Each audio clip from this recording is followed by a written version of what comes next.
Hello friends, मैं हूं मिथिलेश कुमार और आपका स्वागत करता हूं उदित फार्मेसी के यूट्यूब चैनल पर। तो कैसे हैं आप सभी लोग? आशा करता हूं अच्छे होंगे, स्वस्थ होंगे और मस्त होंगे। आज के इस वीडियो लेक्चर में हम लोग फार्मास्यूटिक्स का चैप्टर नंबर 2 है पैकेजिंग मटेरियल्स, जिसका कि पार्ट 3 को पढ़ने वाले हैं। इससे पहले मैंने इस चैप्टर के 2 लेक्चर आपको प्रोवाइड किया है, जिसमें कि पार्ट 1 और पार्ट 2 है। अगर वो लेक्चर आप देख रखे हैं तो बहुत अच्छी बात है, नहीं देख रखे हैं तो जरूर से जरूर देख लीजिएगा। बाकी आज मैं जो पार्ट 3 है इसको कंटिन्यू करने से पहले पार्ट 1 और पार्ट 2 में क्या पढ़े हैं बेसिकली उसको थोड़ा सा रिवाइज कर लेंगे, ठीक है? तब जाकर के हम लोग पार्ट 3 को कंटिन्यू करेंगे। आज का जो लेक्चर है मुख्यतः इसमें क्या पढ़ना है, तो glass as a packaging material, जो कि बहुत इंपॉर्टेंट टॉपिक है इस चैप्टर का। अक्सर 5 नंबर के क्वेश्चन में आ जाता है कि बताओ भैया ग्लास क्या है, डिफरेंट टाइप्स ऑफ ग्लास और किस ड्रग्स के लिए कौन सा ग्लास वगैरह यूज करते हैं, ग्लास के एडवांटेजेस डिसएडवांटेजेस, ये सारी चीजें पढ़ने वाले हैं।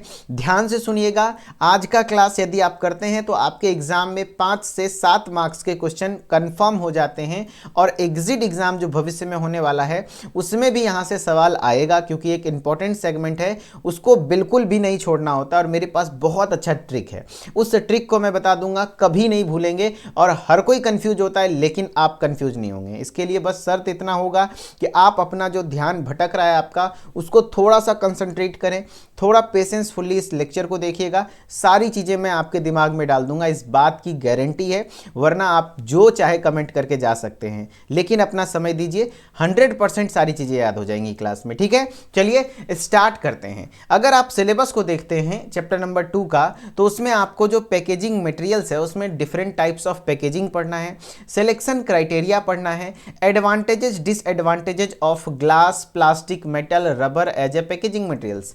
यानी कि मेनली 4 प्रकार के पैकेजिंग मटेरियल पढ़ने हैं। क्या क्या?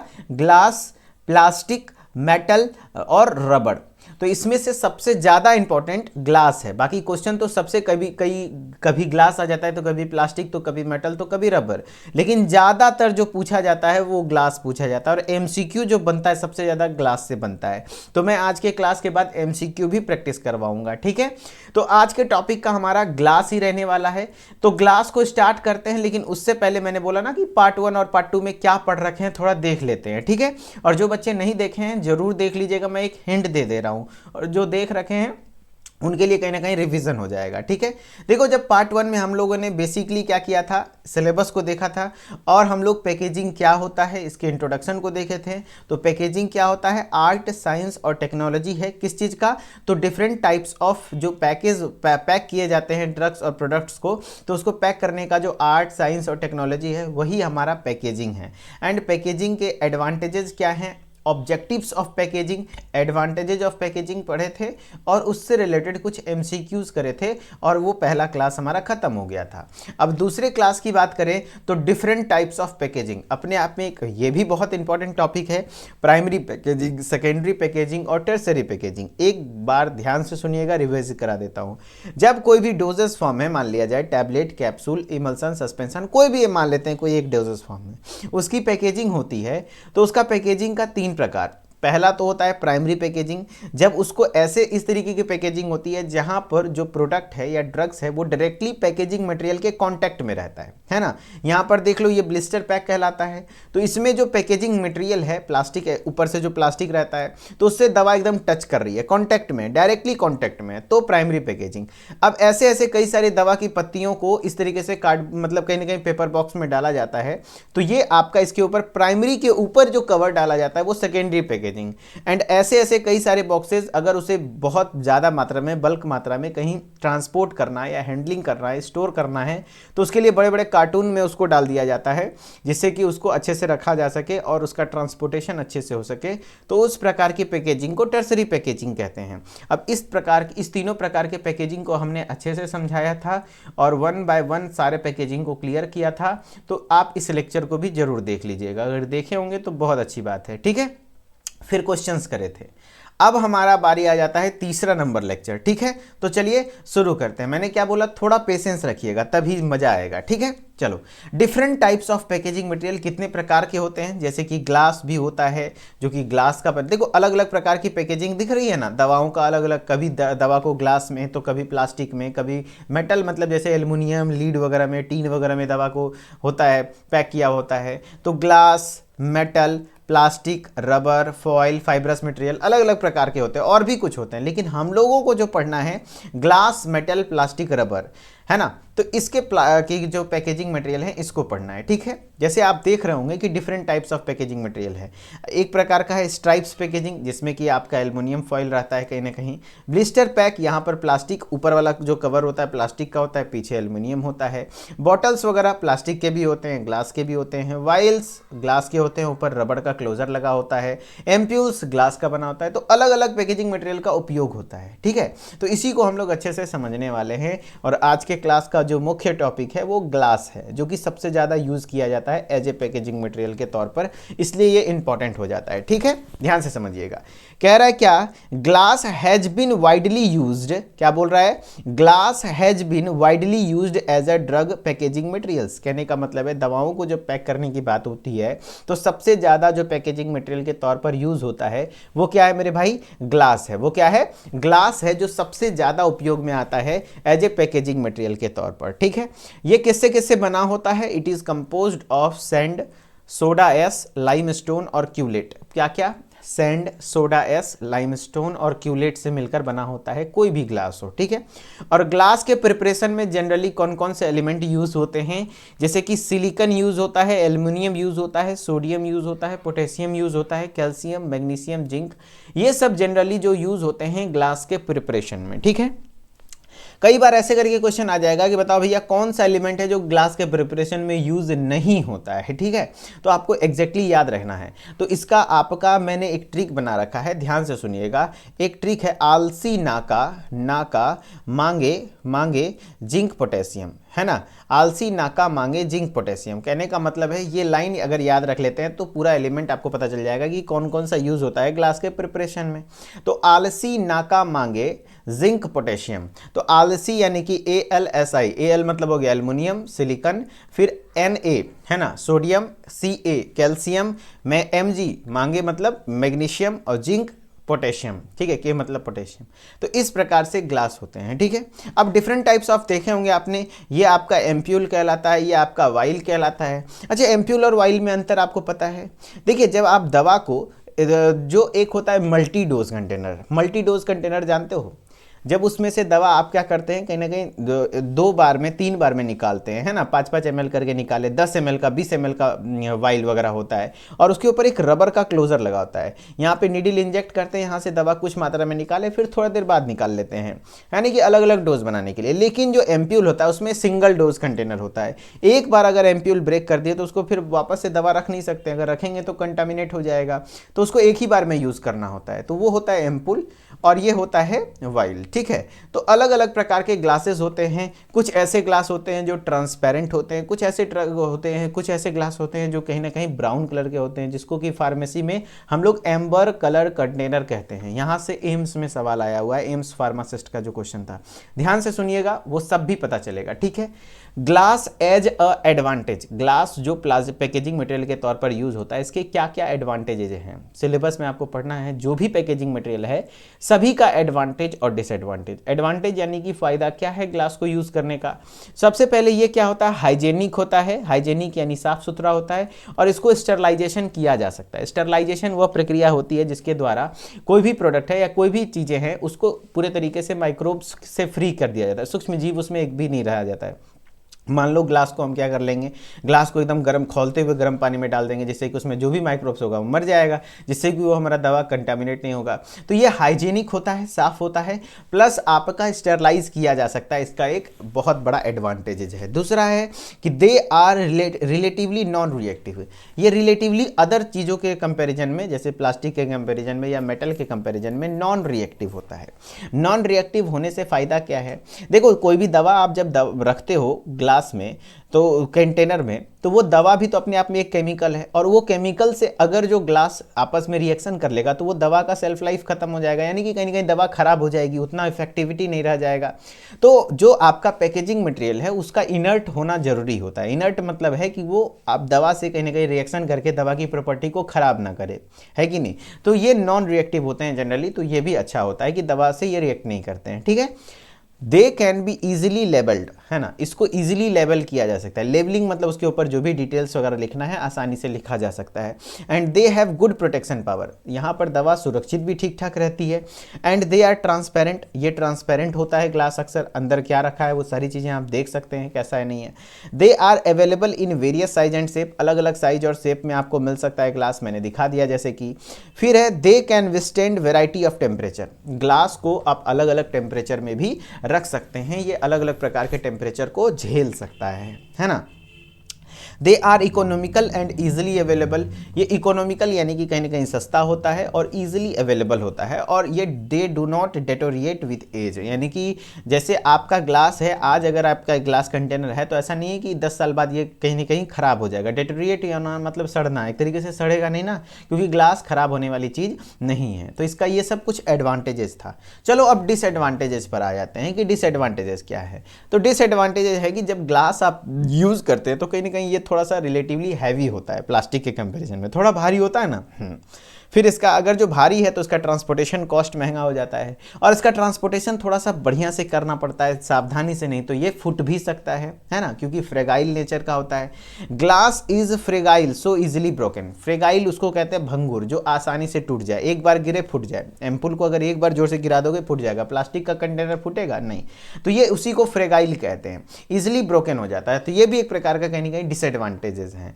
एंड जो एक बहुत इंपॉर्टेंट पॉइंट है जो मैंने बताया था एम्स में पूछा गया है, ये वाला है फोटो सेंसिटिव ड्रग। जितने भी फोटो सेंसिटिव ड्रग होते हैं, फोटो सेंसिटिव दो वर्ड से मिलकर बना हुआ है, फोटोन प्लस सेंसिटिव। फोटोन मतलब होता है लाइट, यानी कि वैसे ड्रग जो लाइट से सेंसिटिव है, लाइट पड़ेगा वो ड्रग खराब हो जाएगा, तो वैसे ड्रग को हम ऐसे ट्रांसपेरेंट कंटेनर, यहाँ पे आप देख रहे होंगे एक ट्रांसपेरेंट एम्पुल है और एक ब्राउन कलर का एम्पुल है, तो हम ट्रांसपेरेंट एम्पुल में या फिर ट्रांसपेरेंट कंटेनर में नहीं रख सकते हैं। क्यों? क्योंकि वहां पर लाइट डायरेक्टली पेनिट्रेट करता है और ड्रग से रिएक्ट कर जाएगा, और ड्रग कहीं ना कहीं वो खराब कर देगा, तो उसकी एफिशिएंसी कम हो जाएगी, है कि नहीं।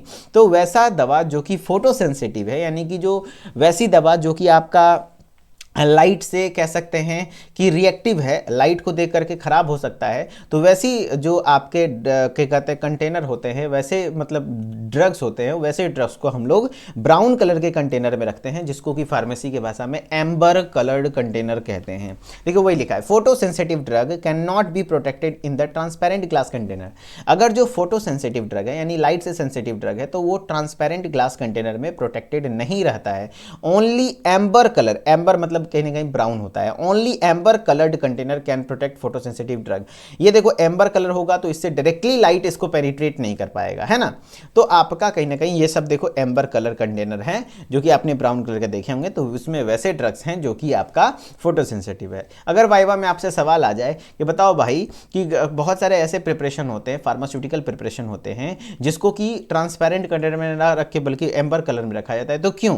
क्योंकि वो फार्मास्यूटिकल प्रिपरेशन अगर जो फोटोसेंसिटिव है तो उसको एम्बर कलर में रखना होता है, क्योंकि एम्बर कलर में जो लाइट है वो डायरेक्टली पेनिट्रेट नहीं कर पाता है, यानी कि डायरेक्टली लाइट उस पर पड़ेगा नहीं तो दवा खराब नहीं होगा। बाकी अगर लाइट फोटोसेंसिटिव नहीं है तो डजंट मैटर, आपको कोई जरूरत नहीं है एम्बर कलर की ओर जाने के लिए, आप ट्रांसपेरेंट कंटेनर में रख सकते हैं। सारी दवा फोटोसेंसिटिव होती है नहीं, कुछ कुछ दवाएं होती है, इसलिए आप देखे होंगे कि कुछ दवा ट्रांसपेरेंट कंटेनर में मिल जाएगा तो कुछ दवा आपको, है ना, एम्बर कलर कंटेनर में मिल जाएगा।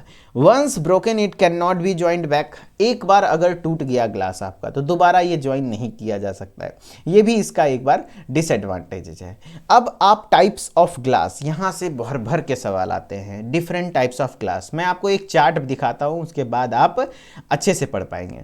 4 प्रकार के ग्लास होते हैं, एक होता है टाइप 1, टाइप 2, टाइप 3, टाइप 4। 4 प्रकार के मैंने बोला, पहला टाइप 1, टाइप 2, टाइप 3, टाइप 4। सिर्फ नाम से सवाल आ जाता है कि टाइप 1 को और क्या कहते हैं, टाइप 2 को और क्या कहते हैं, टाइप 3 को क्या कहते हैं, टाइप 4 को क्या कहते हैं, कब कौन सा यूज होता है, किसके लिए कौन सा टेस्ट किया जाता है। इससे भर भर के सवाल आते हैं और 1 बाय 1 मैं सबको पढ़ाऊंगा, फिर क्वेश्चन भी कराऊंगा। ठीक है, ध्यान से सुनते रहिएगा। लेकिन उससे पहले मैं आपको बता देता हूं, आगे और भी पढ़ाऊंगा, लेकिन जो बच्चे इंटरेस्टेड है, जिनको पढ़ने में अच्छा लग रहा है, तो मैं एज ए डेमो लेक्चर आपको यूट्यूब पर प्रोवाइड कर रहा हूं। मैं ऐसे ही हर रोज लाइव पढ़ाता हूं फर्स्ट ईयर के बैच में, तो आप हमारे साथ वहां पर जुड़ सकते हैं।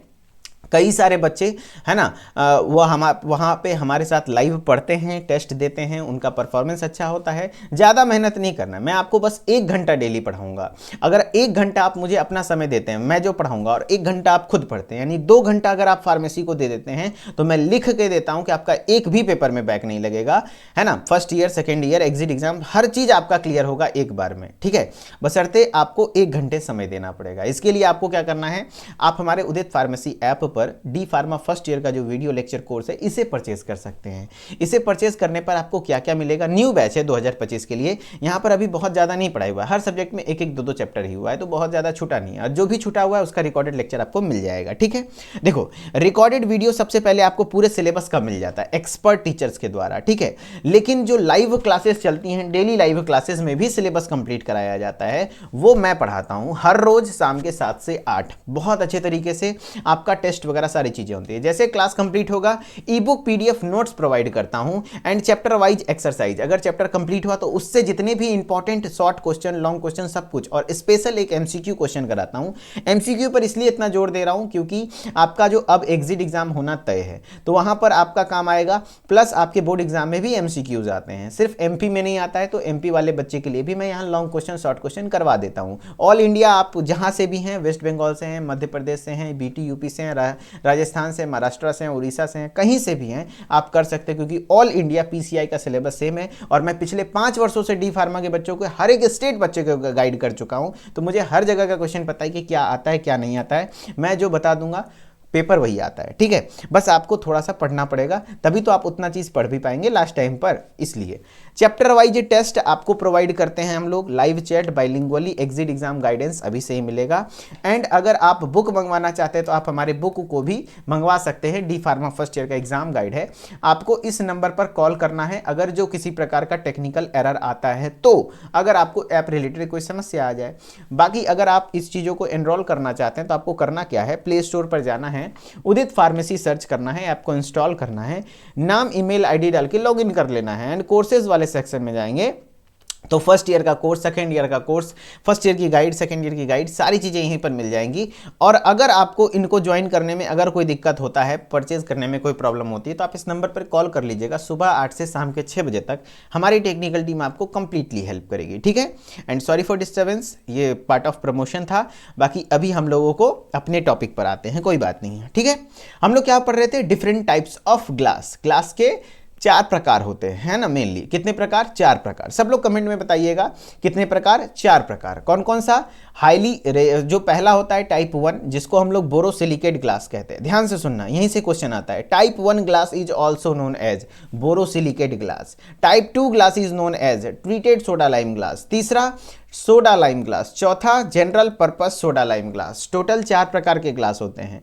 एंड चारों का टाइप्स ऑफ टेस्ट, पहले के लिए जो होता है बोरोसिलिकेट ग्लास के लिए पाउडर ग्लास टेस्ट होता है, जबकि दूसरे के लिए वाटर अटैक टेस्ट, तीसरे के लिए पाउडर ग्लास, चौथे के लिए भी पाउडर ग्लास। ठीक है, अब ध्यान रखना कि जो पहला टाइप का ग्लास है, जिसको हम लोग बोरोसिलिकेट ग्लास कहते हैं, वो हाईली रेजिस्टेंट होता है। हाईली रेजिस्टेंट कहने का मतलब सबसे ज़्यादा मजबूत भी यही होता है।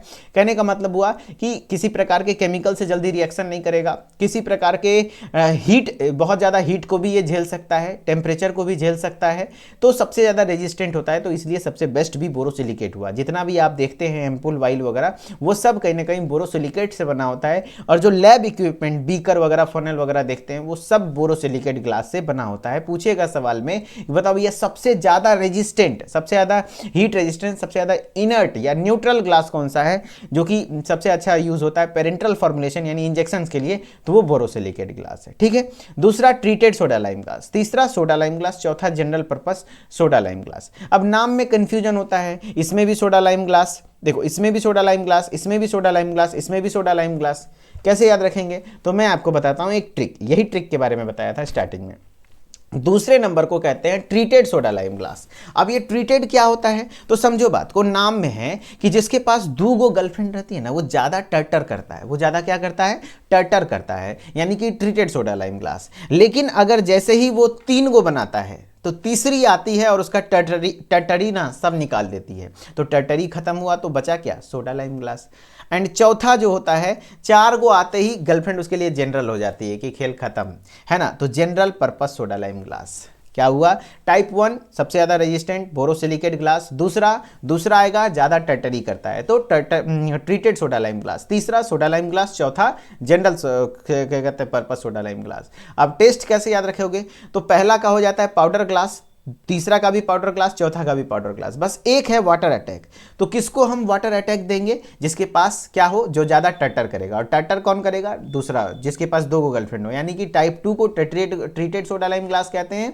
और उसके लिए जो टेस्ट करते हैं वाटर अटैक। किसको वाटर अटैक दोगे? जो ज्यादा टटर करता है, ज्यादा टटर यानी treated soda lime glass type 2 glass है, ठीक है। इस तरीके से एमसीक्यूज बनेंगे, ध्यान से सुनना, ठीक है। चलो अब 1 बाय 1 सबके बारे में हम लोग पढ़ते हैं। वही बोल रहा है टाइप 1 ग्लास, जिसको कि हम लोग बोरोसिलिकेट ग्लास कहते हैं। बोरोसिलिकेट ग्लास जनरली आपका जो बीकर वगैरह होता है, जितने भी ग्लास वाले लैब इक्विपमेंट्स हैं वो सब बोरोसिलिकेट से बने थे, क्योंकि लैब में कहीं ना कहीं एक्सपेरिमेंट के दौरान हार्श सिचुएशन भी क्रिएट होते हैं, जैसे कि आपका ज़्यादा हीट हो जाना या फिर जो भी है, तो वो विस्टैंड कर पाना चाहिए ना, वो झेल पाना चाहिए। जैसे एम्पुल हो गया, वाइल्स हो गया, ये सब कहीं ना कहीं बोरोसिलिकेट ग्लास से ही बने होते हैं। तो कह रहा है it is produced by replacing the sodium oxide by boric oxide acid and some lime by aluminium. कहने का मतलब ये जो प्रोड्यूस होता है, तो यहां पर रिप्लेस कर दिया जाता है सोडियम ऑक्साइड की जगह बोरिक ऑक्साइड को, बोरिक एसिड, यानी कि सोडियम ऑक्साइड की जगह पे हम लोग बोरिक एसिड दे देते हैं और थोड़ा बहुत लाइम की जगह एल्यूमिनियम डाल देते हैं, ठीक है। और ये सबसे कम रिएक्टिव होता है, यही सबसे बेस्ट प्रॉपर्टी। वही मटेरियल सबसे अच्छा पैकेजिंग मटेरियल होगा जो सबसे कम रिएक्टिव हो, ताकि दवा उसमें रखें तो दवा से रिएक्ट ना कर जाए, ठीक है। And it has high melting point, melting point बहुत तगड़ा होता है, जिससे कि ये जल्दी पिघलेगा नहीं, तो बहुत अच्छे टेम्परेचर को भी विस्टैंड कर पाएगा। तो ये बोल रहा है can withstand high temperature. Withstand मतलब होता है झेलना, है ना, झेलना, ठीक है। It is resistant to chemical substance, है ना, केमिकल सब्सटेंस भी इसमें रेजिस्टेंस, उससे भी रेजिस्टेंस है, वो भी इसका कुछ नहीं बिगाड़ सकता है। मोस्टली जो एम्पुल है, वाइल है, वो सब इसी से बना होता है, ठीक है, बोरोसिलिकेट ग्लास। और कहा जाता है जो 4 प्रकार का ग्लास आपने देखा ना, तो 4 प्रकाश में जो 4 प्रकार है, पहला और दूसरा, पहला टाइप 1 और टाइप 2 मेनली किसके लिए यूज होता है? Parenteral formulation. पेरेंट्रल मतलब जानते हो, जितने भी इंजेक्शंस वगैरह होते हैं ना, उसको पेरेंट्रल फॉर्मुलेशन कहते हैं। तो वो सारे इंजेक्शन के लिए जो या तो टाइप 1 या तो टाइप 2, ज्यादातर टाइप 1 यूज होता है, टाइप 2 भी कभी कभी यूज होता है, ठीक है, ध्यान रखना। टाइप 1 और टाइप 2, और टाइप 4 जो है उसमें तो पेरेंट्रल रखते ही नहीं है, आगे जब पढ़ेंगे तो अच्छे से समझ में आएगा। चलो तो अब हम लोग टाइप 2 के बारे में पढ़ते हैं। टाइप 2 जो 2 माल रखता है उसको ज़्यादा टटर करता है, तो ट्रीटेड सोडा लाइम ग्लास। और जो ज़्यादा टटर करता है उसके लिए टेस्ट कौन सा करेंगे? वाटर अटैक, क्योंकि उसको क्या देंगे? जो ज़्यादा टटर करेगा उस पर वाटर अटैक देंगे। तो ट्रीटेड सोडा लाइम ग्लास ये क्या होता है? It is made up from commercial soda lime glass that has been de alkalized और treated to remove surface alkali. क्या आता है कि it is made up of commercial soda lime glass, ये कॉमर्शियल सोडा लाइम ग्लास से बना होता है, जिसको कि डी अल्कलाइज किया जाता है, क्योंकि इसके सरफेस पर एल्कली होते हैं, तो इसको क्या कहते हैं? डी अल्कलाइज करना होता है। और जो डी अल्कलाइजिंग प्रोसेस है वो सल्फर ट्रीटमेंट कहलाता है। क्या कहलाता है? सल्फर ट्रीटमेंट कहलाता है। And higher chemical resistant but not as type 1, इसमें भी केमिकल रेजिस्टेंट ठीक ठाक है, लेकिन टाइप 1 के जैसा नहीं। सबसे महंगा भी बोरोसिलिकेट पहला वाला ही होता है। चीपर देन टाइप 1, यानी कि टाइप 1 से थोड़ा सस्ता होता है। And it is used to make container for buffered, अगर कोई बफर सॉल्यूशन है, एक्वा सॉल्यूशन है, या पीएच है, पीएच 7 से बराबर है, ड्राई पाउडर्स है, उसके लिए आपका टाइप 2 रखा जाता है। अब ड्राई पाउडर रिकॉन्स्टिट्यूशन क्या है? जैसे ड्राई पाउडर जानते हो, बहुत सारे ऐसे दवा होती हैं जो कि पाउडर के फॉर्म में होता है पहले वाइल में, और अलग से आपको एक स्टेराइल वाटर दिया जाता है पैकेट, है ना। स्टेराइल वाटर को पहले आप भरते हैं इंजेक्शन में, उसके बाद फिर आप कहीं ना कहीं उसमें डालते हैं, है ना, पाउडर में, और फिर मिलाते हैं, तब जाकर के दवा देते हैं। तो ड्राई पाउडर वाला जो दवा होता है ना, मेनली टाइप 2 में रखा जाता है, वो भी पेरेंटल फॉर्मुलेशन हो गया। एंड जैसे एंटीबायोटिक वगैरह आपने देखा होगा, जबकि आपका जो एम्पुल और वाइल है वो टाइप 1 का बना होता है, ठीक है, ध्यान रखना। तो मेनली सवाल आता है कि पेरेंटल फॉर्मुलेशन में, पेरेंटल यानी कि इंजेक्शंस के लिए कौन सा यूज होता है? टाइप 1 और टाइप 2, ठीक है। अब टाइप 3 है। देखो टाइप 2 में टर्टर ज़्यादा कर रहा था क्योंकि 2 गो था। टाइप 3 में जैसे तीसरी आई टर्टर ही खत्म कर दी, तो बचा क्या, सोडा लाइम ग्लास। ध्यान रखना ये एक ऑर्डिनरी ग्लास होता है जो प्रिपेयर किया जाता है silicon dioxide, soda S, lime stone और कुछ जनरली जिसको कि सोडा लाइम ग्लास कह देते हैं। ठीक है, it is cheapest in quality, ये सस्ता होता है उन दोनों के कंपैरिजन में। And it is not suitable for alkali product, जो भी क्षारीय पदार्थ होते हैं उसके लिए ये अच्छा नहीं होता है। एंड इसमें भी रेजिस्टेंस है लेकिन उतना तगड़ा नहीं है। यहाँ पे पेरेंटल फॉर्मुलेशन के लिए इसको यूज़ नहीं किया जाता है ना, ध्यान रखना। ऑयली जो होता है ना, ऑयली प्रिपरेशन वगैरह उसके लिए यूज़ किया जाता है। जबकि टाइप 4 को एनपी, एनपी मतलब होता है नॉन पेरेंटल, टाइप 4 हो गया जिसको कि नॉन पेरेंटल कहते हैं, general purpose soda lime glass. ध्यान रखना टाइप 4 जिसको कि non parental soda lime glass कहते हैं, it is general purpose glass. General purpose नाम ही है, इसको मेनली ओरल और टॉपिकल प्रिपरेशंस, जो भी ओरली आप दवा सिरप वगैरह पीते हैं अगर ग्लास का कंटेनर है तो वो टाइप 4 ग्लास होता है। ठीक है, या तो टॉपिकल प्रिपरेशन जो कि इसकी मतलब मान लो कि कोई ऐसी चीजें हैं जो कि सरफेस पर लगाना है ना, जैसे बजाज का हेयर ऑयल वाला ग्लास रहता है ना, ध्यान रखना, तो सरफेस पर लगता है। तो वो सब जो बजाज वाला जो हेयर ऑयल वाला ग्लास है तो आप देख लेना कि वो टाइप 4 होता है, क्योंकि यहाँ पर कहीं ना कहीं ये ड्रग नहीं ना, इसको हम लोग अंतर नहीं ना ले रहे हैं, समझ रहे हो। तो ये इंजेक्शन वगैरह के लिए टाइप 1 टाइप 2 ज़्यादा बेटर रहता है। तो ओरल टॉपिकल प्रिपरेशन के लिए टाइप 4 यूज़ होता है, ध्यान रखना। इसमें सबसे ज़्यादा हाइड्रोलिक रेजिस्टेंस, इसमें सबसे कम हाइड्रोलिक रेजिस्टेंस होता है, यानी कि ईजिली ब्रेक हो जाता है, बहुत जल्दी टूट जाता है। And it is suitable for solid product, solid के लिए, कुछ लिक्विड्स के लिए, कुछ सेमी सॉलिड के लिए, बट नॉट फॉर पेरेंटल। ये इंपॉर्टेंट है, इसमें चाहे कुछ हो जाए पेरेंटल फॉर्मुलेशन नहीं रखा जाएगा, है ना। पेरेंटल मतलब हो गया इंजेक्शंस, इसीलिए नाम ही है टाइप 4 का NP, non parental general purpose soda lime glass. ठीक है, ध्यान रखना जनरली पर्पस के लिए यूज होते हैं, ओरल या फिर टॉपिकल ट्रीटमेंट के लिए। ठीक है, तो मैंने क्या बताया, 4 प्रकार के ग्लास बताए, चारों का नाम आपको ध्यान रहना चाहिए, चारों का टेस्ट वगैरह ध्यान रहना चाहिए। अब चलो कुछ क्वेश्चंस करते हैं, क्वेश्चन के बारे पर आते हैं। अगर क्वेश्चन कर लिए तो समझ जाओ कि ये टॉपिक आप समझ गए। पहला क्वेश्चन है, which of the following element is not typically used in the preparation of glass. बताओ भैया कौन सा एलिमेंट यहाँ पर यूज नहीं होता है आपके ग्लास के प्रिपरेशन में। तो मैंने इसका ट्रिक बताया था कौन कौन सा यूज होता है। तो आलसी, नाका, मांगे, जिंक पोटेशियम। तो आलसी, नाका, मांगे, जिंक पोटेशियम। देखो सिलिकन है तो यूज होता है, यहां बोल रहा है नॉट, कौन सा यूज नहीं होता। एल्युमिनियम है, कैल्शियम तो कैल्शियम भी है, बचा आयरन इसमें लोहा का उपयोग थोड़ी करते हैं ग्लास के प्रिपरेशन में, ऐसे भी मार देते, लेकिन अगर आपको ये ट्रिक याद है तो बढ़िया रहेगा। क्या है, आलसी, नाका, मांगे, जिंक पोटेशियम। ठीक है, कमेंट जरूर कर दीजिएगा कि ये ट्रिक जिससे याद रह जाएगा। Fe iron. ठीक है, वेरी गुड। दूसरा क्वेश्चन है, टाइप 2 ग्लास इज बहुत ज्यादा हर एक प्रकार के आपको मैं लिख के दे देता हूं कि आपका एग्जिट एग्जाम होगा ना, तो एक सवाल इस टेबल चार्ट से, जो कि मैंने 4 प्रकार के ग्लास वाले टेबल बताए हैं, नाम से ही सिर्फ रहता है क्वेश्चन, अलग अलग कॉम्पिटिटिव एग्जाम जहां पे पूछे जाता है। टाइप 2 ग्लास क्या कहलाता है, borosilicate glass, soda lime glass, soda lime treated glass या ऑल ऑफ दीज। तो ध्यान रखना टाइप 2 यानी कि दूधू को रखा है, और दूधू को जो माल रखता है ना वो ज्यादा टटर करता है, तो ट्रीटेड वाला देखो इसमें ना ट्रीटेड। तो ध्यान रखना इसको टाइप 2 वाला हो गया। सोडा लाइम ग्लास खाली जनरल मतलब सिर्फ सोडा लाइम ग्लास है, तो यानी कि 3 गो आ गई, तीसरी आई तो टटरी खत्म करके जो बचा सोडा लाइम ग्लास। पहला है बोरोसिलिकेट ग्लास, ध्यान रखना, है ना। चलो नेक्स्ट क्वेश्चन है, why is glass considered fragile. Glass को फ्रेगाइल क्यों बोला जाता है। फ्रेगाइल इसलिए बोला जाता है कि ये फ्लेक्सिबल होते हैं, नहीं, थिक होते हैं, मोटे होते हैं, नहीं, it can be easily broken, yes, क्योंकि ये आसानी से टूट जाता है, इसीलिए इसको हम लोग फ्रेगाइल कहते हैं, भंगुर कहते हैं। क्वेश्चन है, which of the following packaging material is used for storage of photosensitive pharmaceutical product. ऐसे कोई फार्मास्यूटिकल प्रोडक्ट जो कि फोटोसेंसिटिव हो, फोटोसेंसिटिव मतलब लाइट से सेंसिटिव हो, उसके लिए किस प्रकार का पैकेजिंग मटेरियल का यूज करते हैं। ट्रांसपेरेंट ग्लास कंटेनर, नहीं रे बकलोल, अगर ट्रांसपेरेंट रहेगा तो उसमें तो लाइट पेनिट्रेट कर जाएगा, ये तो होगा नहीं। Amber coloured glass container, yes, यही था सवाल जो कि एम्स फार्मासिस्ट में पूछा हुआ है। ठीक है, समझ रहे हो। तो अच्छे एग्जाम्स में पूछे जाने वाले सवाल मैंने आपको करवाए हैं बहुत, इसी तरीके से मैं क्लास में भी इंटरेस्टिंग वे में बढ़िया तरीके से तैयारी कराता हूं, है ना। एम्बर कलर्ड ग्लास कंटेनर, मेरे क्लास में अगर आप आएंगे तो मैं गारंटी लेता हूं, चाहे आपका हिंदी कमजोर, इंग्लिश कमजोर, जैसा भी स्टूडेंट हो, एक रिक्शा चालक भी अगर मेरे क्लास में बैठेगा तो उसको समझ में आएगा, क्योंकि मैं एकदम जीरो से हीरो बनाने का काम करता हूं। ठीक है, लाइव क्लासेस में और भी लंबा टाइम होता है तो और अच्छे से पढ़ाता हूं, है ना। तो एम्बर कलर्ड ग्लास कंटेनर आपका हो गया। नेक्स्ट है what type of pharmaceutical containers are primarily made from borosilicate glass. कह रहा है कि किस प्रकार का फार्मास्यूटिकल कंटेनर है जो कि प्रीमियरली बोरोसिलिकेट ग्लास से बना होता है। बोरोसिलिकेट यानी सबसे हाईली रेजिस्टेंट, टाइप 1। कार्टन नहीं, प्लास्टिक बोटल्स नहीं, एम्पुल और वाइल यस, एम्पुल और वाइल जो है वो बोरोसिलिकेट ग्लास से बना होता है। वाटर अटैक टेस्ट किसकी अल्कलिनिटी को आइडेंटिफाई करने के लिए करते हैं।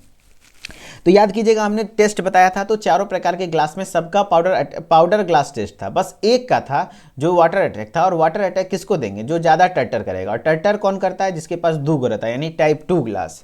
तो यहाँ पर क्या हो जाएगा आंसर, टाइप 2 ग्लास। इस प्रकार से ध्यान रखिएगा तो बहुत मजा आएगा। Water attack test is use to identify the alkalinity of type 2 glass, बाकी सबके लिए पाउडर ग्लास टेस्ट। चलो एक क्वेश्चन है आपका, है ना, क्वेश्चन है आपका, type 3 glass is called as. Type 3 glass किसको कहते हैं, treated soda lime glass, non parenteral glass, borosilicate glass, soda lime glass.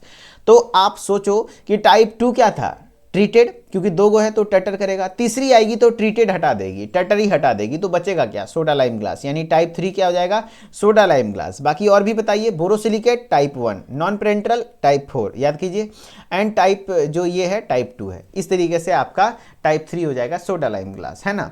और एक क्वेश्चन है, what is the main use of type 4 NP यानी non parental general purpose soda lime glass. इसका main use क्या है, ओरल और topical preparation, parental solution, hazardous chemical storage या high temperature application.